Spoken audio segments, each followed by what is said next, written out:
Hello friends, welcome to my channel mom and Mistu blog. আজ আমি রান্না করব কাঁকড়ার ঝোল, তাই ভাবলাম ভিডিওটি তোমাদের সাথে শেয়ার করি। তাই আমি কাঁকড়াটাকে ফ্রেশভাবে ধুয়ে নুন হলুদ মাখিয়ে রাখছি। প্রথমে দুটো কাঁকড়ার ওজন ছিল 1 কেজি, তাই তোমাদের সাথে শেয়ার করলাম। এখানে পেঁয়াজ কুচি টমেটো কুচিও করে নিয়েছি মিহি করে, এবং শিলনোড়াতে আমি আদা রসুন এবং দুটো শুকনো লঙ্কা দিয়ে পেস্ট বানিয়ে নেব।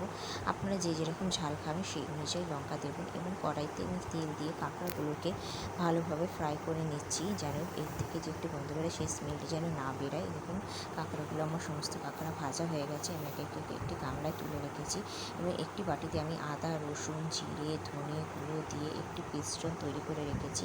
এবং কড়াইতে সামান্য সর্ষের তেল দিয়ে সেই একে একে আমি আলুগুলো ভেজে তুলে নেব। তেলটি আমি সর্ষের তেলে রান্না করব, কারণ সর্ষের তেলে রান্না করলে খুব সুন্দর টেস্ট বেরোবে, এবারে গন্ধটাও ভালো হবে। এবং গোটা গরম মশলা এবং জিরে ফোড়ন দিয়ে তার মধ্যে পেঁয়াজ কুচিটি দেবো এবং পেঁয়াজটি ভাজা ভাজা হতে দেবো।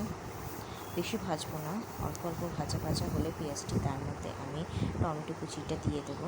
দেখুন পেঁয়াজটি আমি বেশি ভাজিনি, অল্প অল্প ভাজা হয়েছে। এবার তার মধ্যে একটু সামান্য নুন দিয়ে দেবো, কারণ টমেটোটি তাড়াতাড়ি গলতে সুবিধা হবে। এবার ভাজা ভাজা করে নিচ্ছি আমি পেঁয়াজ আর টমেটোটা। ভাজা ভাজা হয়ে গেলে যে মিশ্রণটি তৈরি করেছিলাম আদা রসুন লঙ্কা গুঁড়ো জিরে ধনে গুঁড়ো এবং কাশ্মীরি লঙ্কা গুঁড়ো, সেই পেস্টটি দিয়ে ভালোভাবে কষাতে হবে যতক্ষণ না এটির থেকে তেল বেরিয়ে আসে। দেখুন মশলা থেকে তেল ছেড়ে এসছে এবং আমার মশলাটি রেডি। এবার আমি এর মধ্যে এক এক করে ভাজা কাঁকড়াগুলো তেল দিয়ে দেবো, দিয়ে ভালোভাবে নাড়াচাড়া করতে হবে যেন কাঁকড়ার সাথে মশলাটি ভালোভাবে মিশে যায়, তাহলে খেতে খুব স্বাদ হবে। আপনারা এইভাবে বাড়িতে রান্না করে দেখবেন, খুবই টেস্টি হয় খেতে। ভালোভাবে নাড়াচাড়া করে নিচ্ছি যেন মশলাটা ভালোভাবে কাঁকড়ার সাথে মিশে যায়। দেখুন খুব সুন্দরভাবে কাঁকড়ার সাথে মশলাটি মিশে এসছে।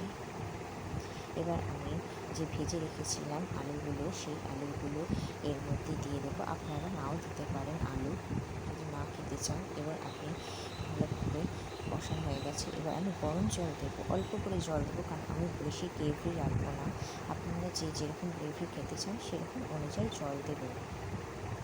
দেখুন 10 মিনিট ঢেকে দিয়েছিলাম, 10 মিনিট ঢেকে দেওয়ার পর খুলে দেখুন কত সুন্দর লাগছে দেখতে, এবং কীরকম খেতে হয়েছে সেটা আমাদের সাথে শেয়ার করব।